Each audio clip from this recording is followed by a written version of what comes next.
তো হ্যালো বন্ধুরা, কেমন আছো? আশা করি ভালোই আছো। আমিও ভালো আছি। তো আমি চলে গেলাম এখন ভুট্টার বয়ে পানি দিতে।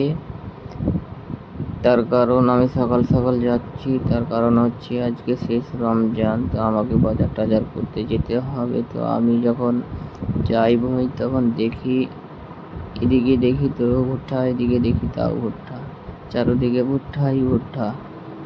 তো ফাইনালি এগুলো পেয়ে গেছে, ওই জন্য এগুলোর আগাল কেটে নেওয়া হয়েছে। আর এগুলো পাকেনি, ওই জন্য কাটেনি। এগুলো কাঁচা আছে, এগুলো আগে লাগিয়েছিল, ওই জন্য পেকে গেছে। তো খুব রোদ পড়ছিল, সূর্যের তাপ দেখো, গরম লাগছিল খুব। তো আমি এদিকে চলে এসেছি। মাশাআল্লাহ ভুট্টা ভালোই হয়েছে। তো আমি চলে গেলাম এখন তেল দেখতে। তো তেল দেখবো। এইটা আল থেকে এদিক আমার দাদুর ভুট্টা, আর এটা আল থেকে এদিক আমাদের ভুট্টা। তো এদের এগুলো ভুট্টা পেকে গেছে, তার কারণ আগে লাগিয়েছে আমাদের, ওই জন্য পেকে গেছে এগুলা। আর এই যে এগুলা পেকে গিয়েছে, আমাদের আগে লাগিয়েছিল ওই জন্য। তো ফাইনালি এই মেশিন কে কে চালিয়েছো কমেন্ট করো।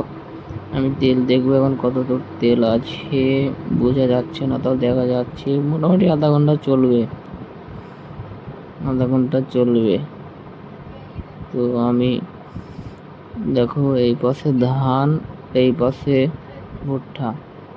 কিন্তু ধানও ভালো হয়েছে, মাশাআল্লাহ খুব সুন্দর হয়েছে ধান। তো কম বেশি আমার পানি হয়েই গেল ফাইনালি। আমি এখন যাচ্ছি ওইদিকে, কতটুকু পানি হলো দেখবো। আমি চলে এলাম এখন দেখতে। তো দেখছি আমাদের ভুট্টা পাকতে লেগেছে, আর 10-15 দিন লাগবে, তারপরে কেটে নিব। তো কীভাবে পানি বাড়াচ্ছে বুঝতে পারছি না, ড্রেন পানি পানি হয়ে গেছে। এই দেখো আমাদের মোচা, মাশাআল্লাহ খুব ভালো হয়েছে মোচা, বড় বড়ই আছে। আমরা হীরা 5 মান লাগিয়েছিলাম ভুট্টা।